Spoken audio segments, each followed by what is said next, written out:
Hey everybody, welcome back to Cool Stuff Etc. My name is Riley and this is episode 6? Maybe 7? I think it's 6 though. Of What Have I Been Up To? Or as I've been calling it in my head, Hoobie 2. That doesn't really make sense, but it looks like when you do the eye emoji and the up and the 2. Hoobie 2 is what I call it in my head. So this is Hoobie 2 6. I am going to try and be brief. I say that every video. Fucking sorry. But I will be brief this time. I'm prepared. I have a list prepared. It's not that much, so it'll be good. Okay, let's get into it. First, we'll start with the movies. So first off, The Blob. I showed this recently in a Scream Factory haul that I got. And I watched it, and it's a very good creature feature. Great special effects for the time, and a lot of them even hold up now, honestly. Some of them decidedly don't hold up, but they are still very charming. If you don't know The Blob, it's a very basic alien invasion film. There is a little bit of a twist, so I won't say what it is. And yeah, it's kind of a weird movie. I really enjoyed it, but it is kind of weird because it kind of tries to strike this balance between like Spielbergian like adventure and then like brutal, terrifying deaths of every character. Like it's crazy. Like so many people die in this movie, and it's horrifying every single time. They made the Blob a real threat. Which is different than, from my understanding at least, from like the 50s Blob. So, definitely recommend this. It was, I should say, directed by Chuck Russell, and written by, the screenplay is by Frank Darabont, who, if you don't know, I believe is the director of Shawshank Redemption, and other things as well. But it's just so funny to me that he directed that movie. I think it was after this movie, but like it's so funny that he directed both, or he worked on both these movies. They're very different films, so. That was The Blob. On Shudder, I watched The Stepfather, the original, I believe from 1980-something, 3, I want to say. Let me look it up while I'm talking. 87, oh my gosh, I was way off. Stepfather, it was pretty good. It's about, as you might expect, a man who becomes a stepfather of this kind of high school age girl and marries her mom. And he's kind of leading a double life. It opens really strongly. The cold open is so cool. And you see his penis. And then, I don't know, it's a little slow. It's kind of a slow burn movie for sure. I think it's intentional. I think it's well acted and well written for the most part, especially considering it's an 80s horror film. And the ending is pretty exciting, but it's not, I don't know, it wasn't the most enthralling film, I should say. But I enjoyed it. I don't regret watching it at all. So that's The Stepfather. I don't know who it's directed by. I should really look this up ahead of time, shouldn't I? So I'm actually prepared, and then I won't take 45 years to do this video. But I'm going on Letterboxd. Let's see. Stepfather. Joseph Rubin. Shout out Joseph Rubin. Also directed The Good Son with Macaulay Culkin. And a movie called Gorp. Shout out Joseph Rubin. Okay, next up I watched Kick-Ass. I was just looking for something mindless to turn on after work one day. I was totally beat and didn't want to do anything, so turn on Kick-Ass. And, it brought me back to high school days where the prospect of a superhero movie where they swear and they violently kill people and stuff was just revolutionary, just absolutely mind-blowing. And I rewatched it, and it certainly had its charm, but I will say that I don't know if it holds up as well as it did, which is, I don't know, I think it's to be expected. So I'm not upset or anything, of course. I think it was enjoyable to relive the past. But I think I should watch the Kingsman movies. It's by the same director. I think I should check those out because I heard that those are decent action flicks. So I might check those out. Sorry, I bumped the table. My biggest takeaway from Kick-Ass was that they kind of fumbled the like Nicolas Cage and his daughter storyline with those characters. They kind of just like said that like they never really hinted that they were like in the wrong at all. Like they didn't explore like the possibility of them like being like seeking vengeance, like being the wrong thing to do. They didn't really. I don't know. I guess I mean I didn't pick up on it. I guess, but I don't know. It's a decent enough film. I would recommend it if you are into superhero movies. And then on a very different spectrum, I watched Anomalisa with Katrina this time. I watched this my second time watching it. It was her first time watching it, and it is directed by Charlie Kaufman. It is a stop motion, I would say drama, dark comedy type film, and it's very interesting. The idea is very original. Essentially, this guy is, he sees everybody and hears everybody as the same person.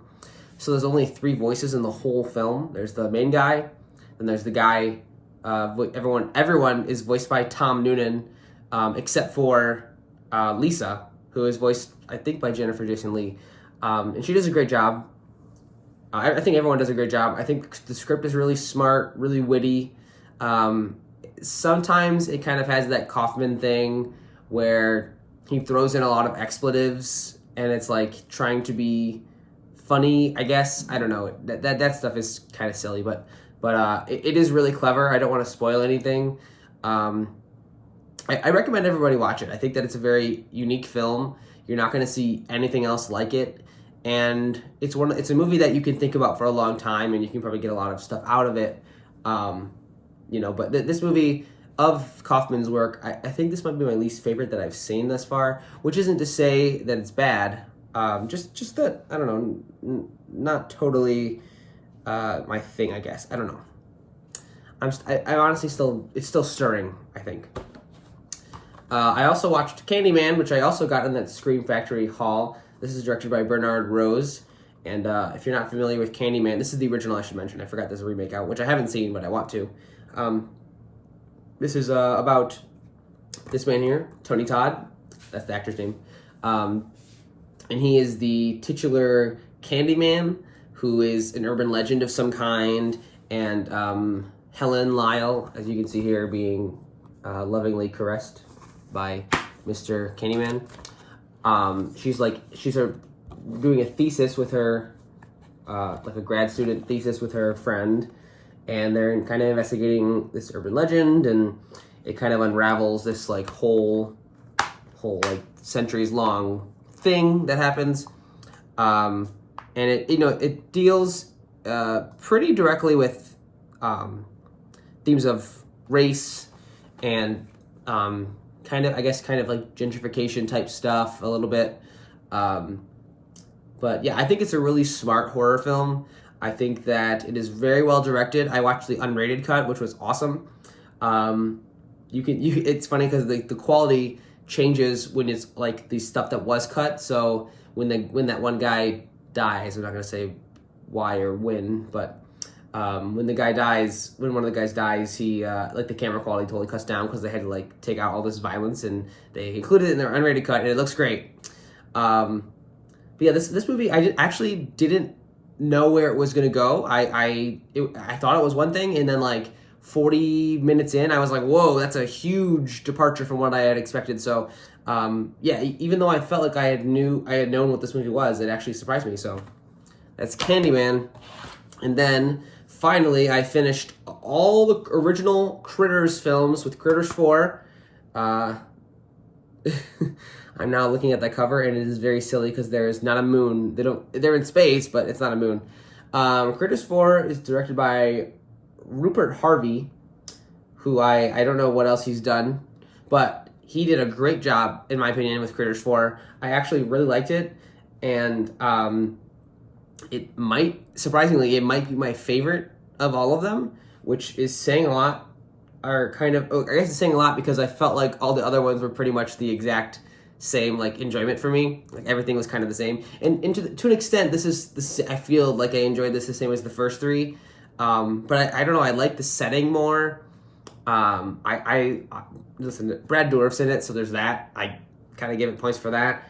Yeah, just an enjoyable little creature movie. Like The Blob, there are a couple of death scenes that are like stupidly violent.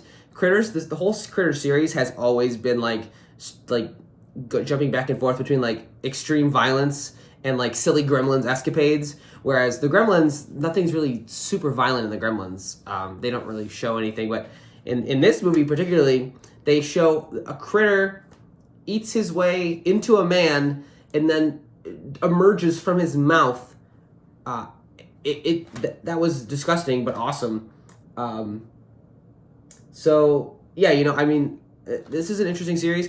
I will be selling this because I want to get it on Blu-ray from Scream Factory. I have mentioned this before, but I super hate this spine that says 4 film favorites. It seems like it's like a bargain bin video essentially. So yeah, I'm not going to keep this, but I will be getting them again because I enjoy them. So all right, only a couple more. Oh my god, I have so much left. Okay, I'm going to go quick. Malignant, directed by James Wan. I thought it was decent. I admit I fell asleep for probably the good like middle 40 minutes and woke up in the last like 10 minutes of the movie. I really like the idea. I don't know if I love the execution. I don't know, something about it. I think it was the tone. It's just like it was trying to be so serious and so campy purposefully at the same time that it just rubbed me the wrong way. I don't know what it was, but the idea is cool, very very cool. And if nothing else, I think James Wan should be doing that kind of like weirdo stuff because it is a very weird movie. I think he should be doing that weirdo stuff. I'm glad that he is able to do that because he is like a true horror, fan, and a great horror director, I would say too. So I'm glad he's able to do these kinds of movies, even if they aren't successful critically or commercially. He's trying something new. He is. He's always pushing himself further, and you can definitely see that in this movie. So that's what I could say in favor of it. And then after that, I watched Blood for Dracula. This is directed by Paul Morrissey and produced by Andy Warhol.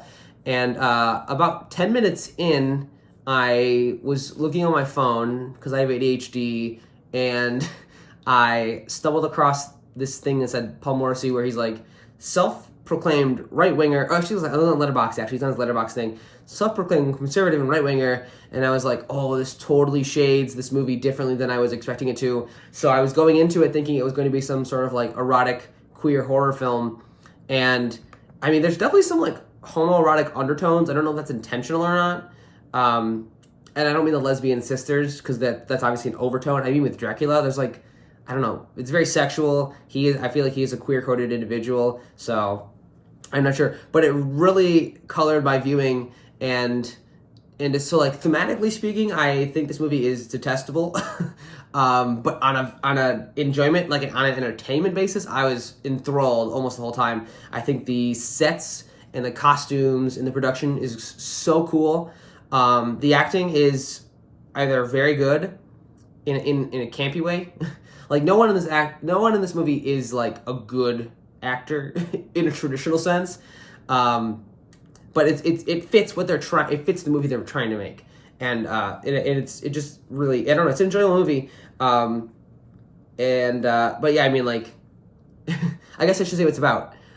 Dracula's like dying essentially. He has weeks to live unless he can like get a virgin's blood. So they go to Italy and they find this aristocratic family who has 3 daughters, and he tries one by one to seduce the daughters, but they're all like having sex. They're all seduced by this their stable hand or their farm hand or whatever, Mario, who is a communist, and that's not a subtle thing. That's like they explicitly, he's like buck naked and she's like on top of him also buck naked. He's like, socialism will win.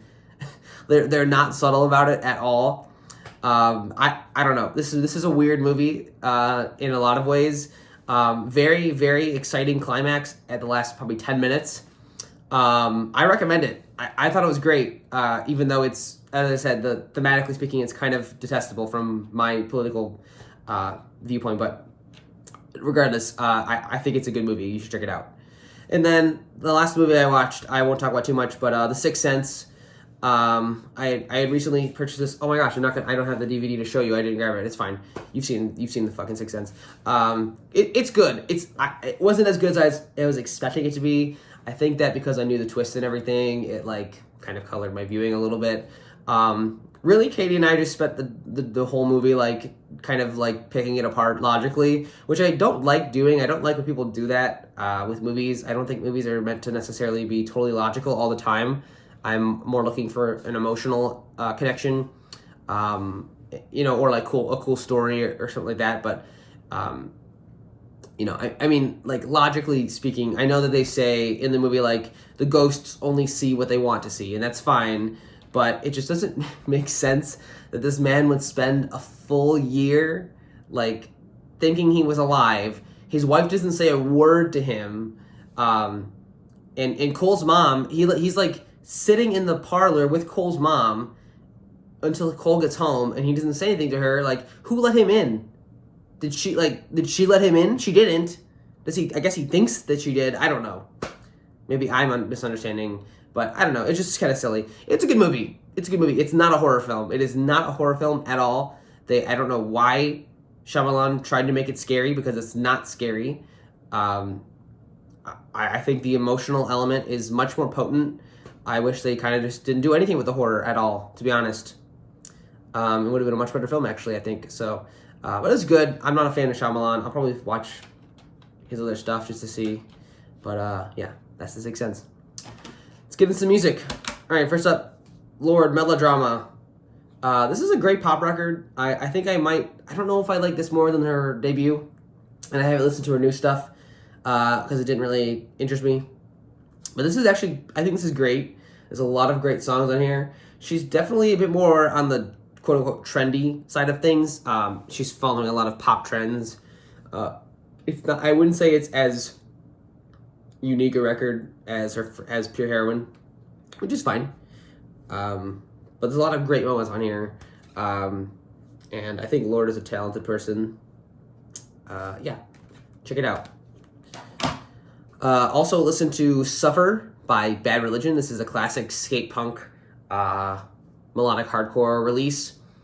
In a similar fashion to Lorde, I don't think it's better than their first album. I think How Could Hell Be Any Worse is perfect in a lot of ways.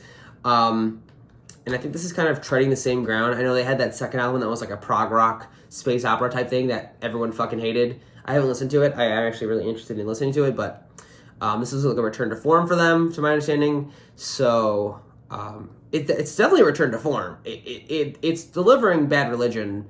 There's some great songs on here. There's also some duds a little bit on here, but overall it's a good record.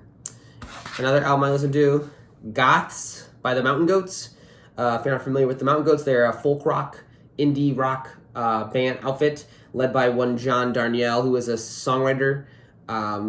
This project started out as a solo acoustic folk project, slowly accrued some members to flesh out a full band, and this is quite a recent release for them. And a lot of their releases are conceptual. So they have records about wrestling, they have records about fantasy, they have records about goths. And I believe one of the gimmicks on top of it being about goths is that there's no guitar on this release, which is unusual for them. And it's noticeable because they do a lot of different stuff. This is quite a jazzy record. Like, there's some jazz influence for sure. It's not like post-punk or new wavy at all. There's no like the music isn't gothy at all. It's Mountain Goats music essentially. But they do some things to change it up, and yeah, this is a great album. There's so many good songs on here. Andrew Eldridge is moving back to Leeds, great song. Rain in Soho, Stench of the Unburied. What else? We Do It Different on the West Coast. I mean, every song on here is great, honestly. So yeah, check it out if you like lyrical, kind of story-driven folk rock, or if you're looking for that kind of thing. And then quickly, I listened to an album called Deus Arrakis by Klaus Schulze. This is his final album before he passed away. He was a member of Tangerine Dream, which is a very, very pivotal electronic music group.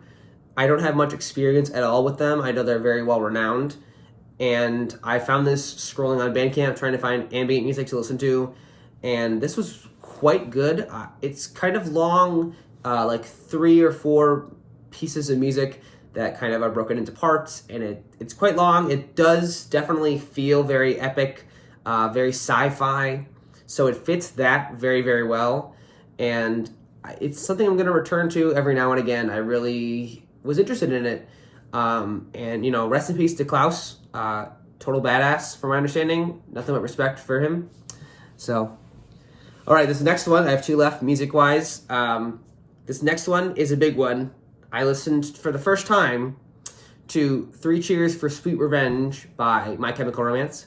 I was kind of, you know, when people were having their emo phase in middle school and high school, I was kind of having my punk phase, my ska phase, and I didn't get into this band. I didn't get into a lot of the emo bands like Panic or Fall Out Boy or Saves the Day or like any of those bands until later. I mean, I'm not a Fall Out Boy fan by any means or a Panic fan by any means either, but this album, wow, this is actually great. This is actually more like post-hardcore emo. It's less pop punk than I was expecting it to be. It's still very melodic, but it's melodic in a theatrical, dramatic way, which I did expect, but it differs a lot from how Panic sounds, which I also would say is like a drama.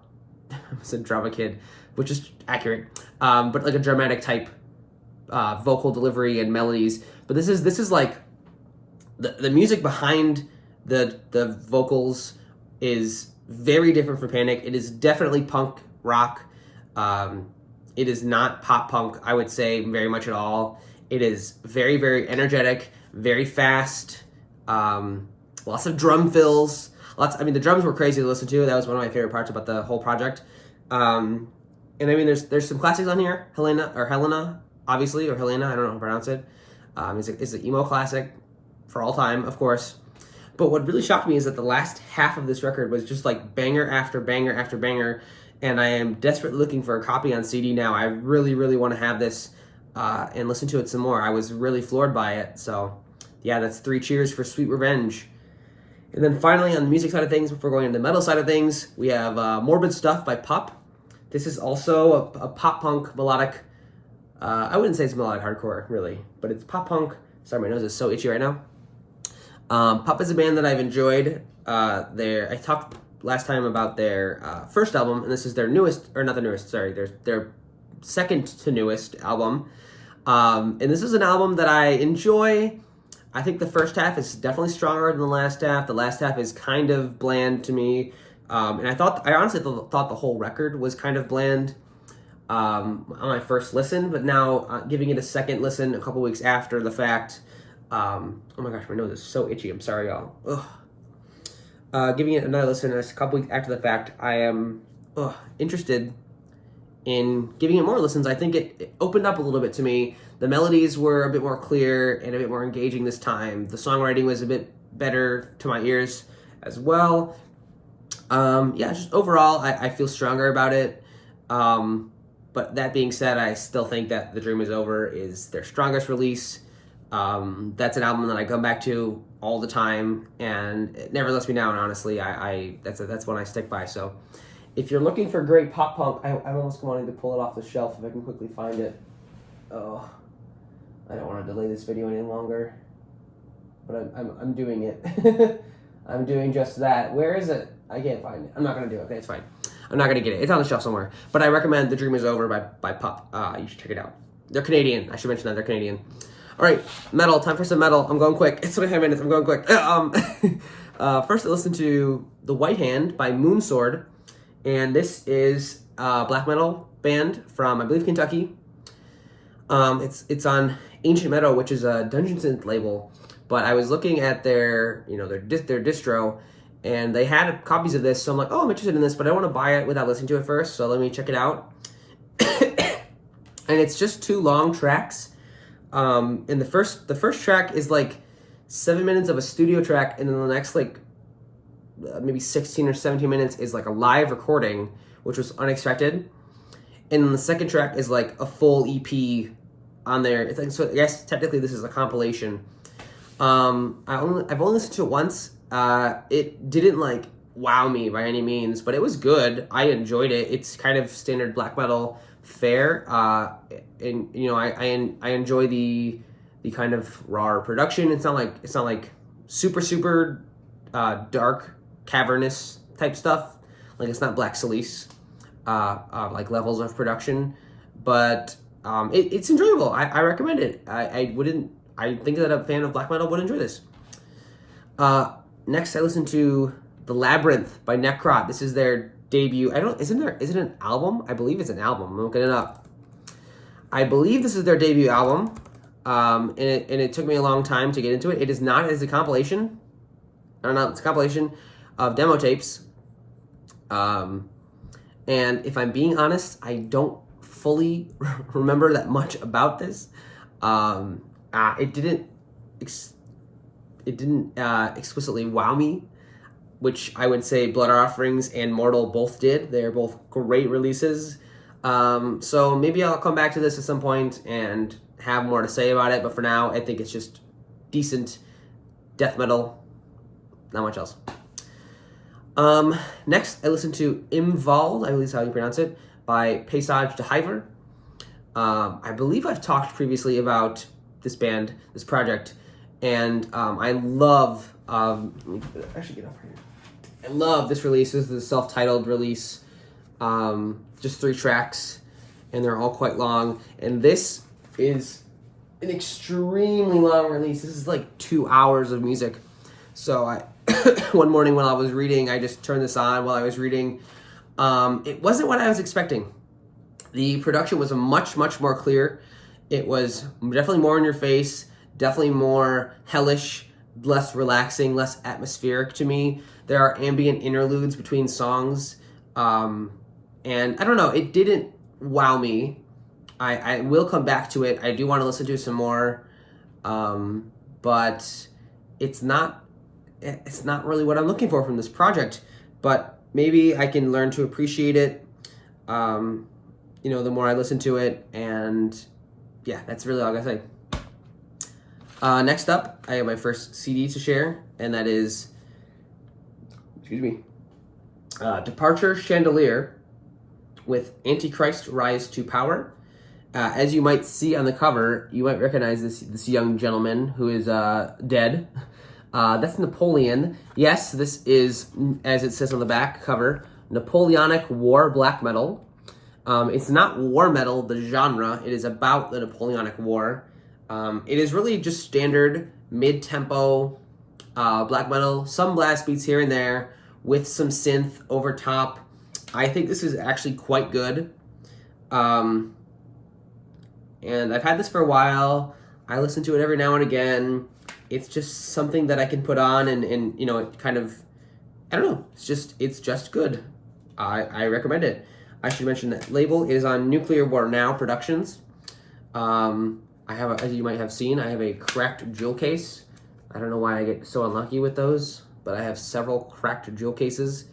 I actually just shared that Gorguts Obscura that I have. It's totally busted, but I just need to buy some new jewel cases. So yeah, that's Antichrist Rise to Power by Departure Chandelier. They have more releases, and I need to listen to them more. It's on my Bandcamp wishlist, so. Then I listened to Abiogenesis by Burial Invocation.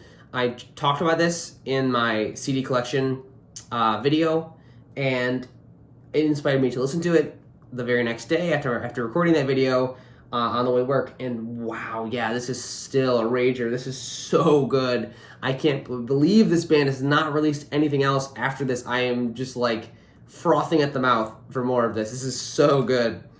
The songs are pretty damn long.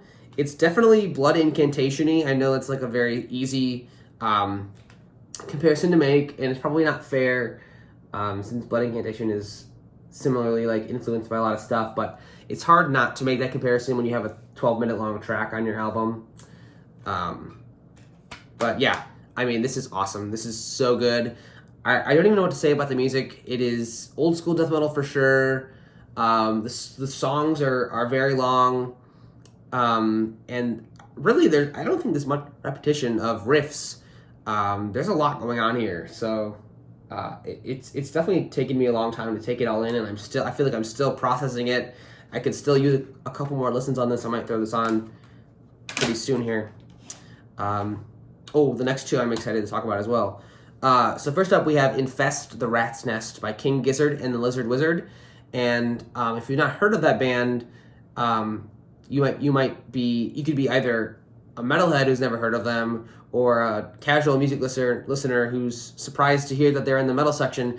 And that's because this is, of their like 23 albums in like less than 10 years, this is their only metal release. This is a thrash metal album, and it's just like a sci-fi concept album. It's under 30 minutes, it's like about 30-ish minutes, and it's damn good. Oh my god, I wish they would write more thrash. This is so good. It's very, very old school thrash.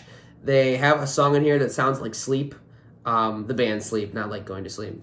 Other than that, everything on here is like thrashy, like kind of Bay Area, I guess you might say. Nothing but good things. I'm floored by this. I need to listen to this so much more. I am very, very excited. I went after I listened to this, I went that same day to the record store trying desperately to find it on CD, and it wasn't there from what I could find. So I'm like looking online trying to get it now, and I bet it's on Bandcamp, but I'm also trying to save money for holidays and stuff. So I'm like debating whether I should order it or not. So we'll see. But yeah, this is a great release. If you're not a metalhead, if you are a metalhead, this might have flown under your radar because this is not a metal band, but you should definitely give it a shot. It's only 30 minutes, not much to lose there. And even if you're not a metalhead, I think this is a decent release to start with. It's not generic. I wouldn't say it's generic. There's a lot of interesting stuff going on. But if you're not a metalhead, you're probably familiar with Metallica. You're probably familiar with Maiden or Priest or Sabbath to some extent. I know they're not thrash metal bands, but you're familiar with some kind of metal, I'm sure. So I think it's a great place to go. All right, and then lastly, the last metal album I have to share is Impetus of Death by Corpsessed. I listened to this just this morning on my way to work, and this is excellent death metal. I don't think it's old school. It's very cavernous. It's very simplistic. I would say that this is death metal that is going to reward in a listener who's looking at detail, because it does so much with so little relative to death metal. Like the first two songs each might have like 4 or 5 riffs between them, and they're both like 5 or 6 minutes long. But they're so engaging. There's so much going on. They do such little changes, like time signature changes that you wouldn't notice unless you're paying attention, that really change things. The vocals are great too, and they use a lot of like very, very deep lows, but there's some high screeches that really add a lot of good texture. And the riff writing, as I said, is quite simplistic. It's just kind of a lot of tremolo riffing, but the melodies are catchy, kind of, honestly. And even if they're not catchy, it's like the band works together, and it's just I come back to this all the time. This is such a great release. I will say that tracks 5 and 6, so that's Forlorn Burial and Begetter of Doom, they're not the best on the record, and it does end in a 10-minute long kind of dirgy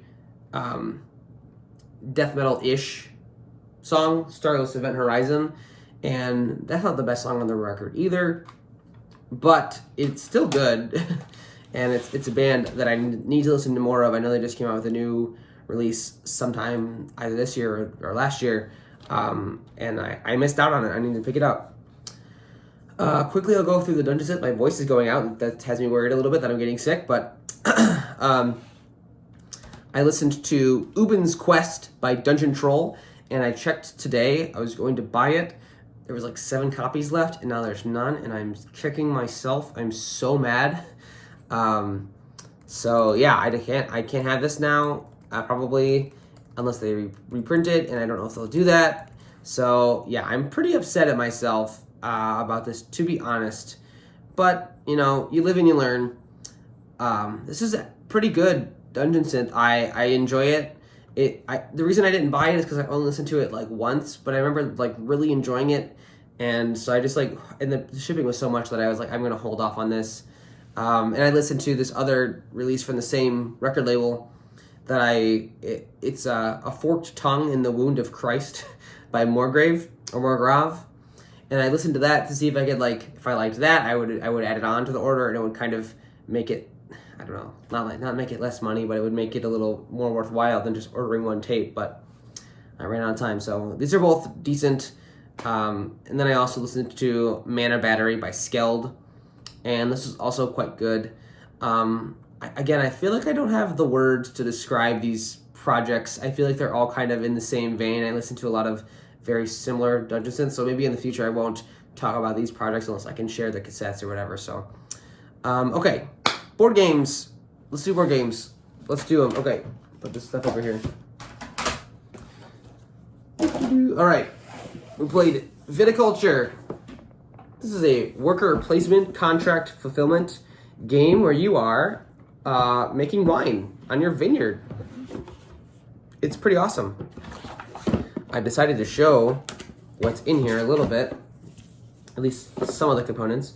So yeah, look at, you are running a vineyard, as you can see here, and you have your crush pads with your grapes, and they have these nice, I can't find them, but they have these like see-through little beads, and you put them on there, and your grapes age over the years, and then they turn into wine, and then you fulfill contracts.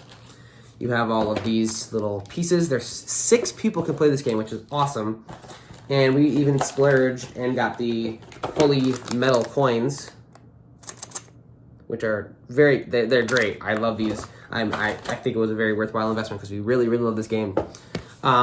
We played it with 3 players. That's the most we've played it with. And it was very fun. I really want to try this with 6. I feel like it might be crazy, but I also feel like it'd be so fun. So I'm really looking forward to finding a big group of people and having them come over. Viticulture is awesome. It is so fun. The card play is one of the better aspects of it. And the worker placement stuff is just kind of there as like an action selection system. It's great. I highly recommend it. A game that I probably wouldn't highly recommend is Chocobo Party Up. I got this for Katie. She's a big Final Fantasy fan. And I think I got this before we even started getting into board games. And we finally played it. We had a couple, we had maybe an hour to play games, and we just turned it on. We just got it out. It's fine. It's very simplistic. It's kind of like, I guess I would say it's like a chess-like game. You're on the board and you're trying to collect a bunch of little chocobos using your chocobos, your different colored chocobos. And you even have your fat chocobos. I mean, these are really cute components. But the game isn't the most engaging. The rules are very, very simple, honestly. Might be more fun with more people, so maybe we'll wait till we have a bigger group of people, but for now it's just okay. I'm happy to have gotten it. I think the best thing about it is the theme is very cute. Chocobos are awesome, and I love the cute Final Fantasy characters and stuff, so yeah, that's Chocobo Party Up. Ooh, here's a good one. This is My City. This is a tile-laying legacy game by one Reiner Knizia, who is a board gaming legend. So you might be familiar with that. So Katie and I are in the process of going through this game. If you're not familiar, essentially you have these, these boards here. As you can see, Katie's is called Big Bear Lodge. That's the name of her town. And you write on these with pen. And over the course of the game, you add these. These are stickers that you've added. So this is not stickers, but these, the well and this stuff, these are stickers. And essentially you're laying tiles, you're laying buildings out that are different shapes. Let me show you those. And there's these in this bag. And you're using these cards. You draw a card, and everyone lays the same tiles down. But the real kicker about this game is that there are these envelopes, and each envelope has 3 episodes in a chapter, and they all change how you play the game. So over the course of 24 episodes, there's 8 chapters, you are constantly having to adapt on the fly to new rules, to new components. And if you win or lose, you get certain rewards, such as, you know, if you win, you get points, which are denoted by these black dots. As you can see, Katie wins some, and I win a little bit more, but not too much more. This game is quite hard, actually. And then you place these stickers depending on win or lose. And yeah, it's just awesome. It's so fun. We're kind of trying to dedicate time to it. It's been a while since we played it, but we hopped back into it and finished the second episode. And so now we're on to episode 3. So we're pretty excited. Oof, this is one of my favorites. The Red Cathedral. This game is so good. This game is so good. It's so simple, and it's so, as the board game reviewers say, it is so crunchy. I have nothing but good things to say about this game. So in this game, you are building a cathedral for Ivan the Terrible, and you're in competition. Here's the components, the resources: bricks, stone, wood, and gold. Here's little gems. You're using these colorful dice on a rondel wheel, and you're moving these dice, and you're trying to combo these dice to get resources to build these pieces of the tower, which is laid out as cards in front of you. Build these pieces of the cathedral before your opponents do, and it's like a race to the finish kind of a thing, and get the most points and you win. It's so good. We've only played it with 2, but I really desperately want to try with at least 3. There's an expansion out. I really want that. Because, man, I just love this game. It has a solo variant as well, which I have not played. But Katie mentioned that she's not the biggest fan of this game. So I'll probably actually learn the solo variant sometime soon so I can play it. Because I'm constantly thinking about this game. This game is so good. And it comes in such a little box. Like, you just can't complain about it. It's so great. All right, 2 more to share. A game that is promising looking, but not overall that good from what we played is Lizard Wizard. Now, this is an action selection card. I don't know if card drafting or set collection is what you would call it, but there's these beautifully illustrated cards. I mean, the artwork is incredible. These beautifully illustrated cards as Lizard Wizards. You're trying to collect all manner of things. Wizards, wizard towers, spells, familiars. Thematically, it's great. I think it's very cute. And but coincidentally, this was in the same video as King Gizzard and the Lizard Wizard. The main problem with this game is that it goes on way too long. Like, I'm talking like we were playing for like 2.5 hours, and I asked Katie, like, we should just end early. I'm kind of sick of playing this game. I feel like there's nothing left to do. So it's a little bit aimless. It goes on way too long. I saw some house rules online, so before I get rid of it, I'm going to try those house rules with Katie or with some couple other friends, and we'll see. But this is a game that I really want to like because I just love the theming. It comes with these little components in these nice little trays. And as I said, the artwork is beautiful. My computer's trying to restart. Do not do that, please. But yeah, it's a lot of cards. It's a lot of setup and takedown, to be honest. Lots of shuffling, lots of taking cards out. So I'm just like, the main problem I'm having is like, is it worth it to keep? And the answer is, I'm not certain yet. But I hope that it is. Hopefully it reveals to me that it is. But with the basic rules the way they are, I can't really say definitively whether it is or not. So that's Lizard Wizard. Yeah, I hope to enjoy it at some point more than I have been, but that's yet to be seen. And then yesterday, we played Horrified American Monsters. This is a pandemic system game where you are trying to defend a little city or a little town from these different cryptids. We played the introductory game with Chupacabra and Banshee of the Badlands. It was very easy. So that was kind of boring, but I love the system itself. The system seems like it could be very cool. It's got these great components. It comes with a little bag for the items. These are awesome little standees. They're a little bendy, so they're not like the most, it's a massively produced game. It's at Target, so it's like, they're trying to save money and stuff, but they look cool. That's for certain. Bigfoot. This is the Jersey Devil. This is Mothman, who we did not play with. This is the Banshee, who is kind of warped, actually, if you can see that. And this is the Ozark Howler, which I've never heard of, but he's pretty cool. And this is the Chupacabra. And essentially, these monsters have run amok and in this town, and you're trying to protect the citizens, protect yourself, while also trying to get to defeat the monsters, and they all are defeated in different ways. So, for instance, the Banshee has a skeleton violinist with her, and you're constantly having this tug of war with the violins, and so you're trying to discard items to get the violins to stay in the safe zone where you can defeat her. But at the same time, the Chupacabra is in town, and you're trying to save the goats. So once you save 6 goats, you take these 6 goats back to the farm. Then you can defeat the Chupacabra. So they're both very simple, and that was kind of the point. So I'm interested to try this. It plays up to 5, and I'm interested to try this with other monsters in the mix. They recommend 2 or 3 for like a novice to advanced game, and then like an expert like challenging game is 4 monsters. Of the 6 provided. So, oops, I didn't put this back in the box. So, yeah, it seems like it'll be fun.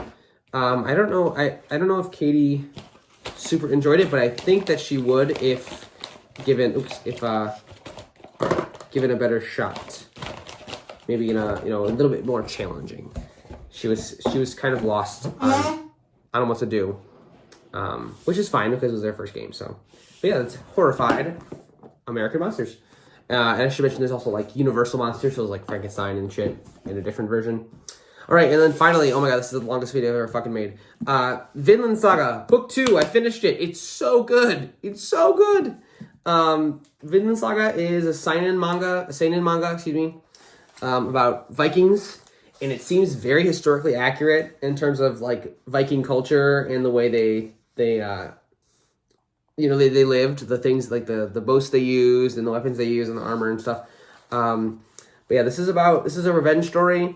I see a lot of similarities with Berserk, and that's for a good reason. It's a very interesting story starring Thorfinn, and Askeladd as well as the antagonist. And yeah, it's just like, it's really cool to learn about Viking history, but also there's a great story going on here. It ended on a very cool cliffhanger with this young girl in this small village.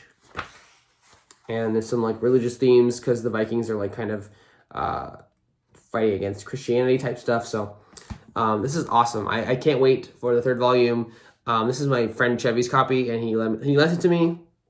And so I'm going to get this back to him, and he'll give me volume 3. So, okay, last thing, paperbacks from hell. I don't know if I've shown this before or not, but this is a great historical collection of old horror paperbacks. And it kind of gives a history, breaks it up into genres and stuff. So, for instance, they have a chapter, Weird Science, kind of like horror sci-fi. It was so cool to learn about all these horror books and like kind of how the book writing and the horror scene evolved over time. As you can see, there's lots of Satanism. And the artwork is great. And I mean, a lot of these books I don't have an interest in reading because they just kind of sound very pulpy and I don't want to spend my time with them. But a lot of them sound very cool. And I've added them to my Barnes & Noble wish list because they've been re-released, I should say, because of this book. And I even found that the author of the Hyperion sci-fi series is featured in this book for his book Carrion Comfort, and so now I'm on the lookout for that. I didn't even know he wrote horror before, so that's pretty cool. Yeah, that's everything, y'all. If you stuck through this whole video, thank God. If you watch this without being on like 1.5 times speed, you're a mad lad. You should always, I don't know if I've ever said this, but always watch my videos on 1.5 times to 2 times speed, like, please. I know I talk kind of fast, but you probably will be fine. I don't want you to waste your time. So yeah, thanks very much for watching. I hope you enjoyed. I will be back with more Hoobie 2 coming soon. So stick around for that. Thanks, everybody. Have a good night.